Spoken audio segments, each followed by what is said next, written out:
aniversário, mas semana que vem eu vou querer cantar as 3 aulas que eu vou te dar essa semana bem rápido, assim, aconteceu isso e aquilo. Claro que depois de um mês eu não posso ir do zero, né, até o início. O que eu te falei no começo ali? Te comentei do hidrogênio, falei que além do hidrogênio normal tem o deutério e o trítio, são nomes que é importante começar a se acostumar. Falei um pouquinho do Sol, como é que ele gera a energia que ele emite, né, através da fusão nuclear, hidrogênio se fundem gerando hélio.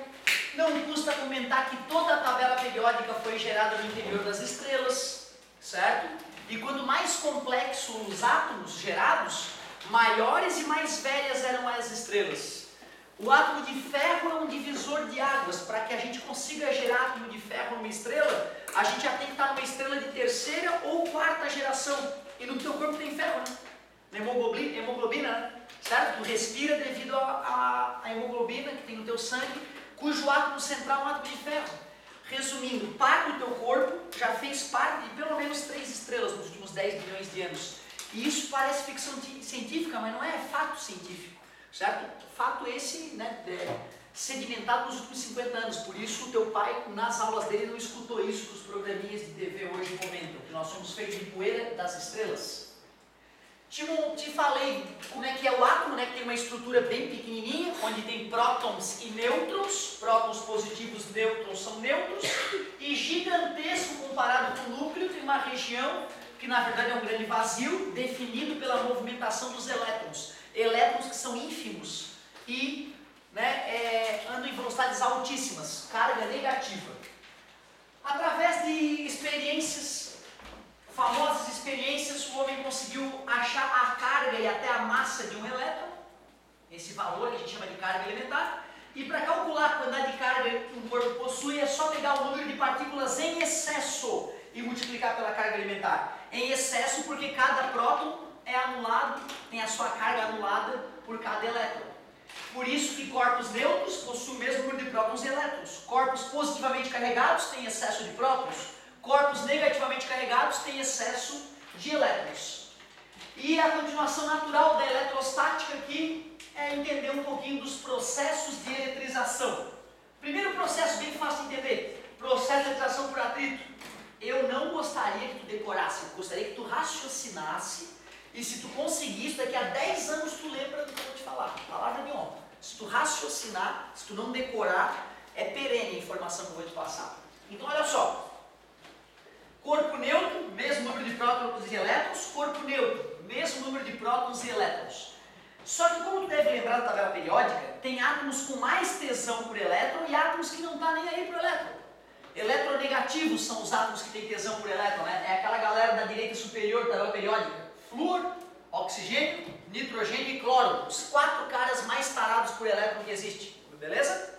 E tem a galera da esquerda inferior, os metais de maneira geral, né? Encabeçado pelo frâncio, que é o cara que tem menos tesão pelo seu elétron. Se alguém passar, aquele elétron vai. Para tu lembrar que os metais de maneira geral são eletropositivos, basta tu olhar o brilho dos metais. Esse brilho do metal são os elétrons sassaricantes ali em cima. Aí vem o fóton, uma partícula de luz, reflete nesses elétrons sassaricantes e dá esse aspecto brilhoso do metal. Outro indicativo é a condutibilidade elétrica, né? Mostra que os elétrons podem quicar de um átomo para o outro. Legal. Agora tu imagina então, corpo neutro, esse cara é feito de átomos com mais tesão por elétron do que esse.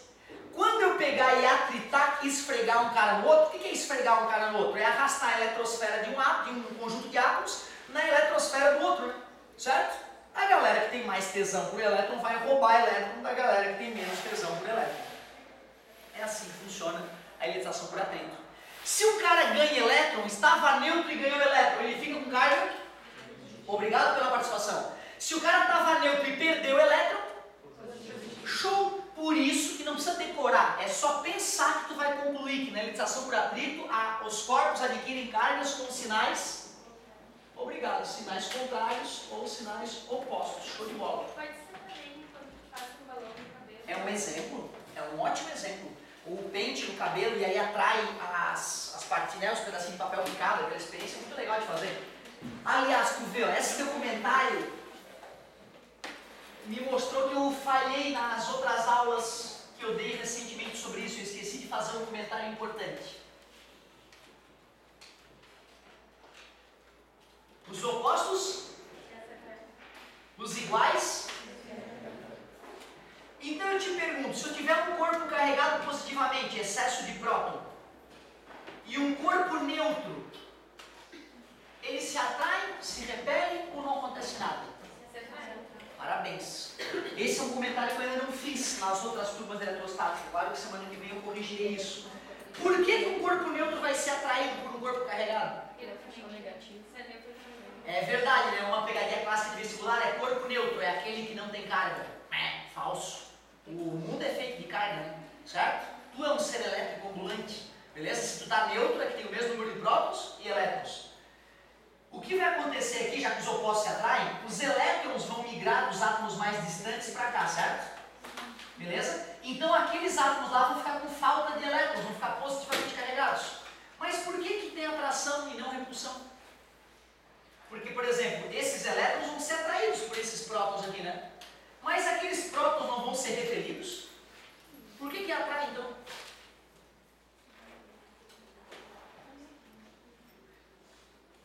Por que atrai? A distância. As cargas negativas estão mais próximas, então a força atrativa é maior do que a força repulsiva, embora a força repulsiva também exista, certo? Por isso que corpos neutros são atraídos por corpos carregados.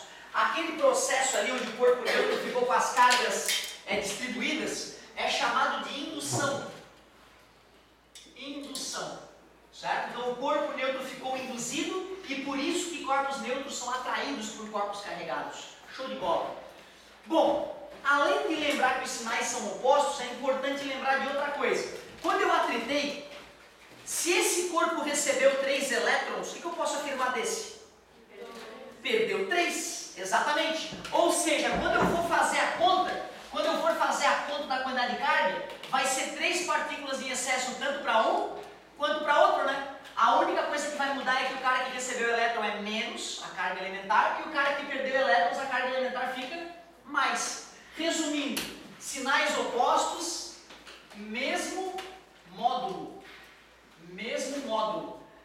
Corpos neutros, esfregou. Se esse ficou com mais 5, menos 5. Menos 1 milhão, mais 1 milhão. Sempre assim.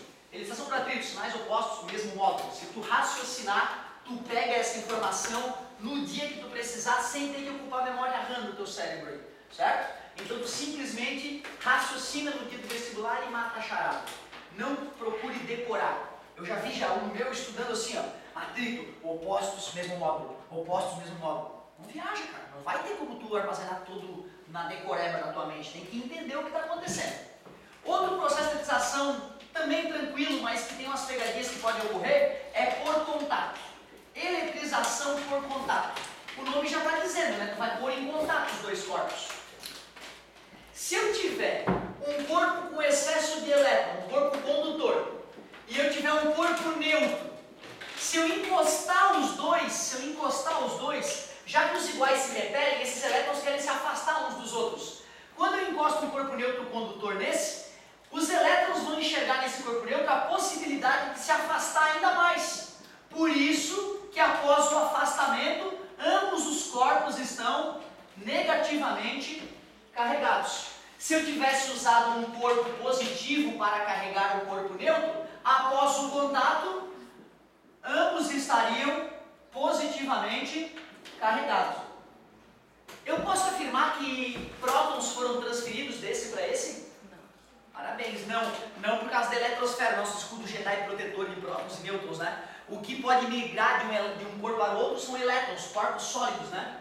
Então, na verdade, o que aconteceu é que elétrons foram transferidos do corpo neutro para o corpo carregado, positivamente. Assim ele ficou menos carregado e esse ficou positivamente carregado por perder elétrons. Ou seja, sinais iguais. Concordam comigo? Sinais iguais. Se essas esferas fossem idênticas, e eu afirmo a vocês, essa aqui tinha uma carga de 8 milicoulomb, encostei uma na outra, afastei, idênticas as esferas, quanto? 4. Obrigado, 4 milicoulomb, 4 milicoulomb. Tranquilo. Então eu posso escrever algo a mais ali. Eu posso dizer que para corpos idênticos as cargas são divididas igualmente. Concorda comigo? Então, para corpos idênticos as cargas são divididas igualmente.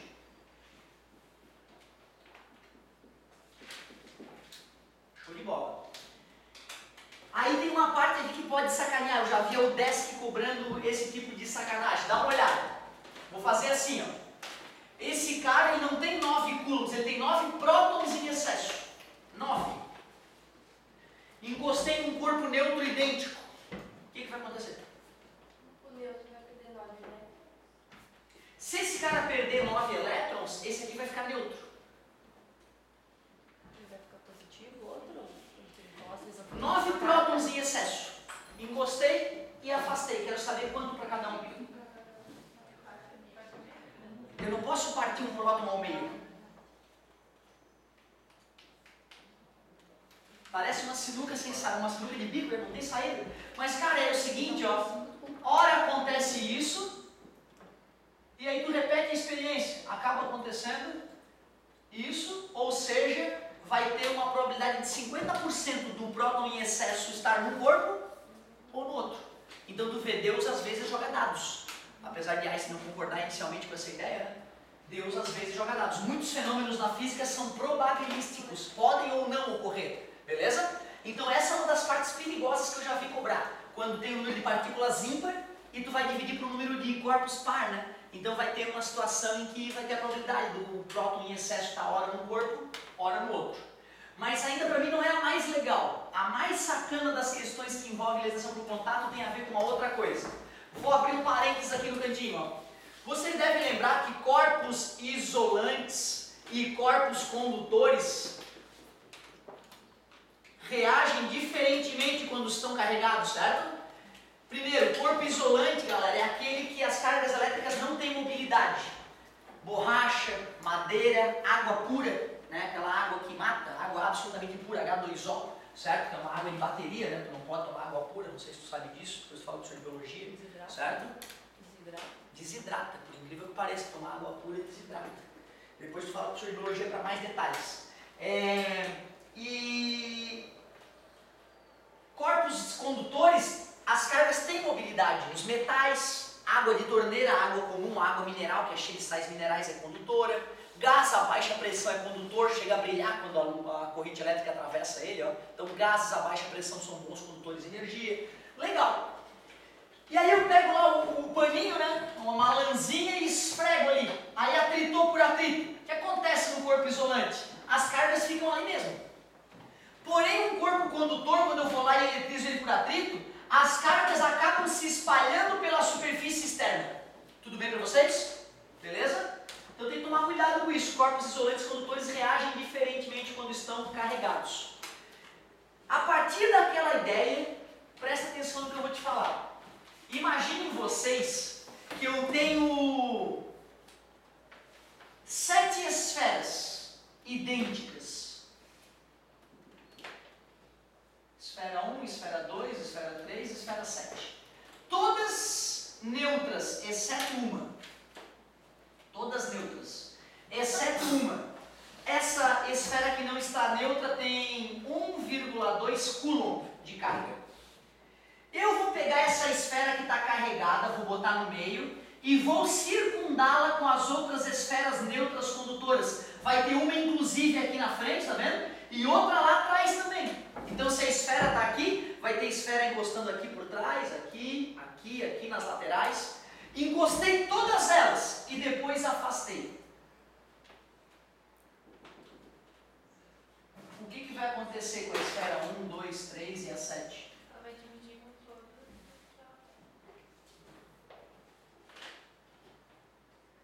Não falamos que o excesso de carga nos condutores ficam por fora? Certo?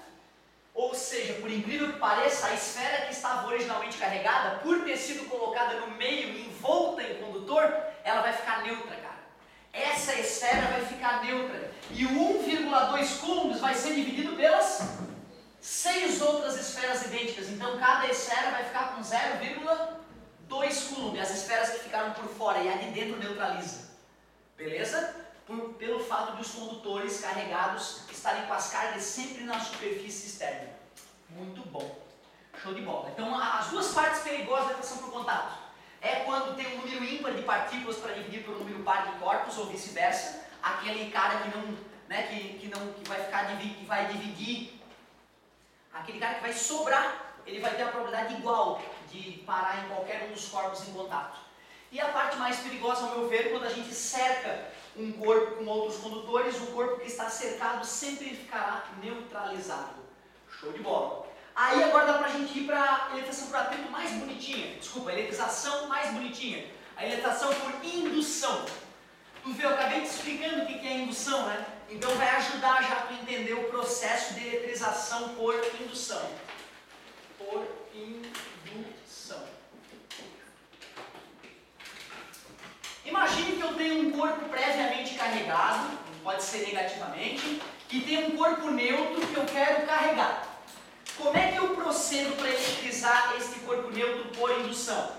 Primeiro passo, tu aproxima o corpo neutro do corpo carregado. Não encosta, porque senão é eletrização por contato. Contanto, o que é isso? Tem que me avisar, tá, cara? Fica feio na minha cara depois que eu vídeo isso. Ó, por indução, pegou o corpo neutro e aproximou do corpo carregado. Os opostos? Os iguais? Obrigado. As partículas positivas migram para cá, correta essa interpretação? Na verdade, esses átomos perdem os elétrons para lá, né? Essa é a interpretação correta, né? Porque as partículas positivas não se deslocam em sólidos. Lembra disso? Os átomos estão agarrados uns aos outros nos sólidos. E tem um escudo Jedi em volta do próton. Como é que ele vai se deslocar de um lugar para o outro? Beleza? Então, quando partículas positivas aparentemente migram para um lado, na verdade é o contrário, são as negativas que migraram para o outro. Só elétrons têm mobilidade em sólidos. Aqui não. Num gás pode ter cátions indo para um lado e ânions indo para o outro. Num líquido condutor pode ter cátions indo para um lado e ânions indo para o outro. No sólido não. No sólido só os elétrons migram. Então elétrons desses átomos foram repelidos, esses átomos ficaram com excesso de prótons, esses com excesso de elétron, mas o corpo continua neutro. Nessa situação, então, esse foi o corpo indutor e esse corpo é chamado agora de induzido. Ele está induzido a fazer algo. Eu pego um pedaço de fio condutor e enterro, conecto com a terra. É o famoso fio terra.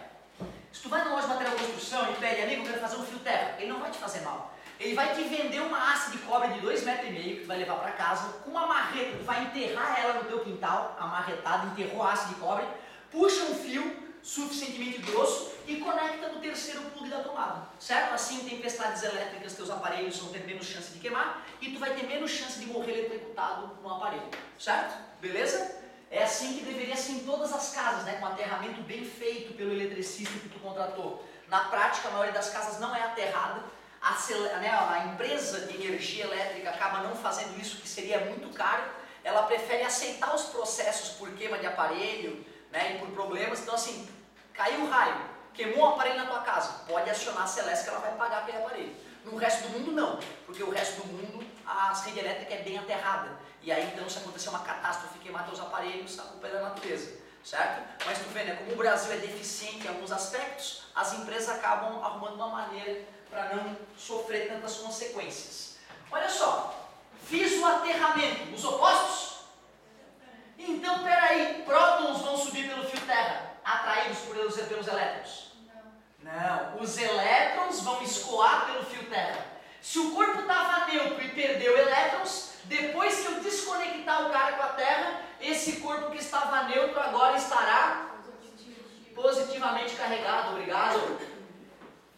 Cuidado, tu tem que respeitar a sequência dos eventos. Aproxima, conecta com a terra, desconecta com a terra e aí pode passear com o teu corpo carregado. Eu lembro que a UFSC recentemente fez assim, ó. Sobre eletrização por atrito, some as verdadeiras. 32 pontos. Na eletrização por atrito, por indução, Eletrização por indução. Aproximamos o corpo neutro do indutor, conectamos com a Terra, afastamos o indutor e desconectamos da Terra. E o corpo fica carregado. Está correto isso? Pensa, cara, aproximei, ficou induzido, conectei com a Terra, o cara carregou. Quando eu tirar o indutor de próximo, né, da proximidade, esse fio terra que foi usado para escoar os elétrons, os elétrons vão subir de novo pelo fio terra, neutralizando o corpo. Por isso, tu tem que conectar com a Terra e desconectar com a Terra com o indutor mantido próximo. Tu não pode afastar o indutor antes de desconectar da Terra, senão a eletrização não vai ocorrer. Como essa então tem um processozinho a mais, é a que geralmente mais dá problema no vestibular, a galera tem mais dificuldade de entender. Pois não. Sim, sem problema nenhum. Eu vou fazer com um corpo positivo agora. Eu tenho lá no laboratório um corpo que já está carregado positivamente, logo ele tem excesso de prótons, tudo bem? E eu tenho um corpo neutro que eu quero carregar. Eu quero deixar aquele cara carregado. Eu aproximo o corpo neutro do corpo carregado. Está na boca do povo, os opostos? Pronto. Já ficou carregado, gente? Não. Como é o nome dessa situação? Ele é chamado de corpo o quê? Muito bem, induzido. O corpo já está induzido. Qual é o passo agora? Conecta com o planeta Terra, fazendo o fio terra. Posso afastar o indutor já? Não. Os elétrons atraídos por esse corpo, os elétrons vão subir pelo fio terra. A Terra não vai reclamar? Não vai. A Terra é muito gigantesca para ficar induzida quando ela perde qualquer quantidade de carga. Então a Terra não vai reclamar, fica tranquilo. Agora que os elétrons subiram, esse corpo tá o quê? Negativamente carregado. Eu corto o fio terra mantendo o indutor próximo. E aí, como o corpo estava neutro e recebeu elétrons, ele ficou negativamente carregado. Certo? Esse é o processo. E ali do outro, perdeu o elétron. Sim, os elétrons foram repelidos pelo corpo negativo. Exatamente. Resumindo, o corpo indutor e o corpo que foi induzido ficam no final das contas com cargas iguais ou cargas opostas? Opostas, né? Então, em eletrização por indução, não custa registrar que as cargas ficam opostas depois do processo. Cargas opostas. Show de bola.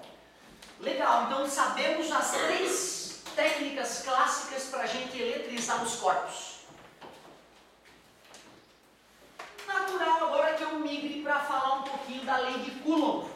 Mas antes de falar da lei de Coulomb, para que os louros sejam dados para as pessoas corretas, eu quero te contar uma outra história.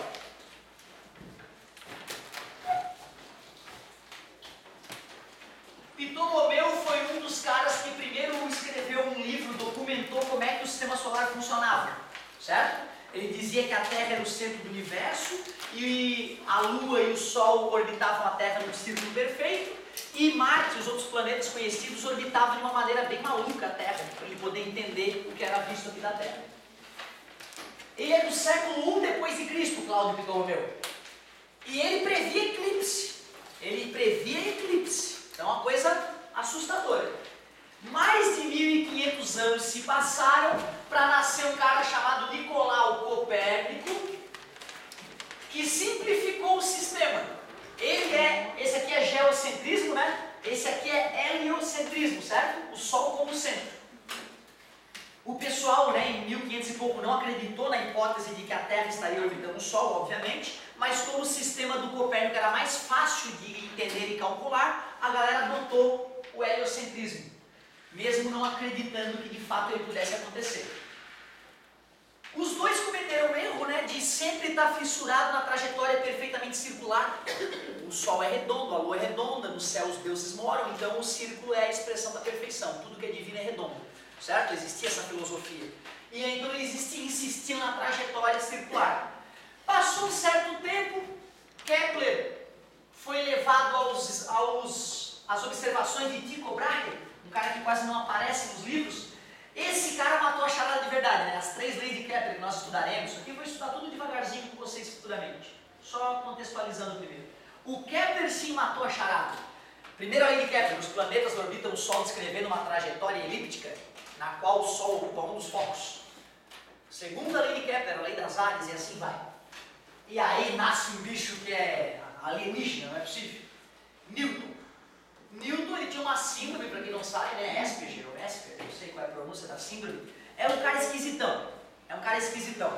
É um cara que fica 2, 3 dias sem dormir direito porque não entendeu alguma coisa. Então ele fica debruçado em cima daquilo, e lendo, estudando, aí dorme em cima do livro, acorda, fica 12 horas sem dormir, aí dorme meia hora, acorda de novo, um doente. O Newton, ele leu o Almagesto do Ptolomeu, que foi o livro que Ptolomeu escreveu, ele leu as obras de Copérnico, ele leu tudo que Kepler escreveu e ficou encantado. Oh, o Kepler aprendeu a descrever como é que o sistema solar funciona. Só que ele queria entender por que funcionava daquele jeito. Newton queria entender a dinâmica do processo, de onde é que vem as forças que fazem os planetas orbitar o Sol. Newton já estava trabalhando nas leis de Newton nessa época, ele estava tentando entender a natureza. Só que antes de Newton, o que está no céu reage de um jeito, divino, perfeito, o que está na Terra reage de outro. E Newton começou a desconfiar que não. Newton, ao observar os fenômenos da natureza, percebeu que talvez as regras que regessem o movimento dos astros eram as mesmas regras que regiam o movimento dos corpos na Terra. Aí ele começou a entender melhor as coisas. Por exemplo, para tu entender a Lua orbitando a Terra, ou o satélite da Sky, que te permite assistir TV lá, como é que eles orbitam a Terra, é só tu entender isso, cara. Se eu jogo um objeto para lá, por que ele não andou em linha reta com velocidade constante? Por causa da gravidade, porque massa atrai massa. Se não houvesse a gravidade, se eu tivesse no espaço sideral no meio do nada e arremessasse, essa partícula ia andar em linha reta com velocidade constante para toda a eternidade. Difícil de aceitar isso, né? Eu demorei muito a aceitar a primeira lei de Newton. Mas é isso. Se não houvesse nada, se eu estivesse no espaço, no vácuo absoluto, não existe vácuo absoluto, tá, gente? É uma ideia humana. A natureza tem sempre alguma coisa ali. Mesmo no espaço interestelar, não é vácuo. É importante que tu saiba disso, né? Mas, supondo que exista vácuo absoluto, eu no meio do espaço sideral, longe de qualquer galáxia, flutuando no meio do nada, jogo a tampinha, ela vai em MRU para todos sempre. Tudo bem para vocês? Então a colega tem razão. A caneta fez a curva porque a Terra atraiu ela. Beleza? Foi até uma curva bem fechada, né? Ó, uma curva bem fechada. Mas olha o que acontece quando eu aumento a velocidade. Fez uma curva, não fez? Mas foi uma curva bem mais aberta, né? Agora imaginem vocês que não tem as paredes, que é uma planície, só a Terra perfeitamente plana. E eu jogo com tanta força, que a curvatura de queda fica igual à curvatura da Terra. O que vai acontecer com a caneta, com a tampa da caneta? Vai começar a orbitar a Terra, nunca mais vai encostar no chão. Isso é que é orbitar, é cair para sempre, certo? Lateralmente em direção à Terra, beleza? Então tu vê, cara, para tu entender a Lua ou um satélite orbitando a Terra, é só tu viajar na maionese. É só tu entender que é isso que está acontecendo, ó. Mas está acontecendo com tanta velocidade que continua acompanhando a curvatura da Terra e pronto, orbitando está.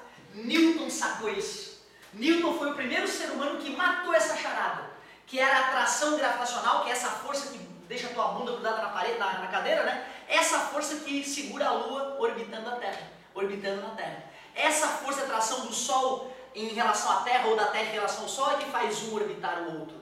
Legal. Como Newton tinha os trabalhos de Kepler, que eram altamente matemáticos, ele continuou a partir das leis de Kepler a fazer umas contas malucas, contas de cálculo, né, de diferencial integral, que não cabe a gente discutir aqui, e chegou à lei de atração das massas. Disse Newton no livro dele. A força de atração entre dois corpos é diretamente proporcional ao produto da massa desses dois corpos e é inversamente proporcional ao quadrado da distância. E ele falava que tinha uma constante que permitia relacionar a força com as massas e a distância. Ele chamou essa constante de constante gravitacional universal. Na época o Newton não conseguiu fazer nenhum experimento para determinar essa constante, mas depois outros caras fizeram. Hoje o valor mais aceito é 6,67 vezes 10 na menos 11 Newton metro quadrado, quilograma quadrado. Eu não estou unidade, depois a gente aprende análise dimensional. Eu estou preocupado com aquilo ali, ó, 10 na menos 11, número grande ou pequeno? Bem pequeno. É por isso que eu não percebo a atração que existe entre eu e a caneta agora. Eu não percebo porque só massas enormes fica perceptível a atração. Ou a Terra ali, aí eu sinto, ó, beleza? Mas eu e a caneta estamos nos atraindo. Cada um de vocês está atraindo um outro. Importante ter essa consciência, né? Newton, para ser didático, então, explicar melhor isso, e aliás, não só Newton, outros, e o próprio vestibular cobra da gente essa ideia, ó. Massa M1 e massa M2 estão a uma certa distância D. Elas estão se atraindo com uma força F. Eu poderia até falar o valor da força para ser mais didático, né? Tipo, 10 newtons. O que acontece quando eu dobro a massa 1? Mantive tudo igual, mas eu dobrei a massa 1. Aí que tá, eu não mexi na distância, não mexi na massa 2. Eu só dobrei a massa do corpo 1, magicamente. Eu fui lá e dobra. Já que o exemplo é meu, né, eu tenho essa capacidade. Qual é a nova força? Pode errar. Aí que tá. Deixa eu pensar. Deixa eu pensar aqui, peraí. Porque tem a Terra e tem essa caneta. Deixa eu sentir. Tá, tem uma força. Agora eu vou dobrar a massa desse corpo. Ou dobrou a atração. Tudo bem pra ti? Segura 1 kg na mão. Essa força que está se fazendo é para compensar a atração entre a Terra e 1 kg. Bota mais 1 kg, não dobrou a massa. O que vai acontecer com a força? Vai dobrar. Tá vendo como às vezes tu, em vez de tu ir pro teu dia a dia para buscar a resposta física, tu acha que eu estou te perguntando algo complexo? Eu estava te perguntando algo bobo que tu sabe do teu dia a dia. Que se tu carrega o dobro de massa, tem que fazer o dobro de força. Sacou? Qual é a força? Qual é a nova força quando for para 2 aqui? Ah, para, é 20, né, meu? Tranquilaço, né? Tranquilaço. Vou triplicar a massa 2, vou triplicar. Ou é 60. Tranquilinho, né, galera? Isso mostra que vocês entenderam a fala do Newton. A força de atração é diretamente proporcional ao produto das massas. Se uma massa dobrou e a outra triplicou, 2 vezes 3, 6 vezes maior. Era 10 originalmente, não é? Agora é 60. Tá fazendo sentido? Beleza. Aí, Newton, para ser didático, e os outros estudiosos, vamos ver se a galera entende. Vou manter a massa 2m1, vou manter a massa 3m2, só que eu vou dobrar a distância. Eu dobrei a distância entre essas massas. O que vai acontecer com a força? Vai aumentar ou vai diminuir? Parabéns! Podes intuitivamente lembrar de ímã. Quanto mais distante os ímãs estão, menor a força. Quanto mais próximo, maior a força. Quantas vezes vai diminuir? Aí é que tá, ó. Parabéns! Se não tivesse o ao quadrado, ia diminuir pela metade. Mas como está ao quadrado, tem que levar ao quadrado aquele número. 2 ao quadrado? 4. Vai se reduzir 4 vezes a força. 60 dividido para 4, a nova força é 15. Eu nunca divido por 4, divido por 2 duas vezes, né? 60 pila para 2, 30 pila, 30 pila para 2, 15 pila. Ridículo. Tudo bem para vocês? Tranquilo? Legal. Então tu vê, a UFSC ela cobra muito essa noção do aluno. Cansei de ver questão da UFSC. De acordo com a lei de atração das massas, é correto afirmar que, dobrando uma das massas, triplicando a outra massa e aumentando 6 vezes a distância, a força continua a mesma. Verdadeiro ou falso? 2 corpos estão se atraindo com uma certa força, dobrando uma das massas, triplicando a outra e aumentando 6 vezes a distância, a força de atração continua a mesma. Não, né? Falso, né? 2 vezes 3, 6. Pelo aumento das massas, deveria sextuplicar a força, beleza? Só que 6 ao quadrado, 36. Vai cair 36 vezes a força devido ao aumento da distância. Como aumentou 6 em cima e aumentou 36 embaixo, vai cair 1/6 a força. A UFSC adora esse tipo de pergunta.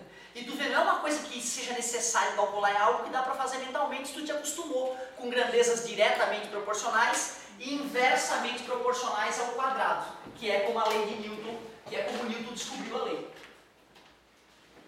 Cara, Newton é de 1600 para 1700, final de 1600 e início de 1700. Aí tu imagina, passam 100 anos. Passam 100 anos, a galera começa a trabalhar com cargas elétricas, eletriza por atrito, eletriza por contato, e um sujeito chamado Coulomb quer estudar isso um pouco mais a fundo. Então um sujeito chamado Coulomb começou a estudar isso um pouco mais a fundo. Dá uma olhada. Ah! É exatamente até aqui que eu cheguei nas outras turmas, mas deixa eu agora, não consigo parar. Vamos se atrasar para sair ali, eu vou esperar um pouquinho. Olha só. Carga 1, o Coulomb amarrou essa carga 1 num dinamômetro. Dinamômetro é um aparelho de medir força, beleza? Carga 2 que ele conhecia, ele amarrou no aparelho de medir força, esqueci o nome do aparelho. Começa com D, termina namômetro. Muito bem! Dinamômetro. É aquele aparelho que eu acabei de falar, só para ver se estava ligado. Aí o cara montou um sisteminha lá no laboratório dele, bem feliz, ele conhecia a carga, ele foi lá e viu qual era o valor da força. Sei lá, 12 newtons. Aqui tem que dar 12 também, por causa da lei, da terceira lei de Newton, né? A lei da ação e reação. Aí o Coulomb foi lá e dobrou a carga 1. Adivinha o que aconteceu com a força?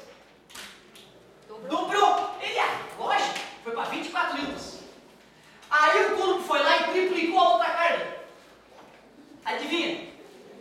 Triplicou a força. Ele, que legal, foi para 72 newtons. Até aí, lógico, dobrou a carga, dobrou. Triplicou a outra carga, triplicou. Quando ele dobrou a distância, quando ele transformou essa distância D em 2D, adivinha o que aconteceu com a força? Diminuiu 4 vezes. Aí deve ter se arrepiado. Ele deve ter buscado o livro do Newton e deve ter conferido. Não é possível, não é possível. Será? E ele viu que era mesmo. Que o experimento que ele fez no laboratório com cargas elétricas reagia exatamente igual à descrição do Newton das massas. Por isso que quando ele escreveu a lei de Coulomb, eu não acho que ele foi tão genial quanto o Newton, que fez isso a partir de coisas muito menos óbvias.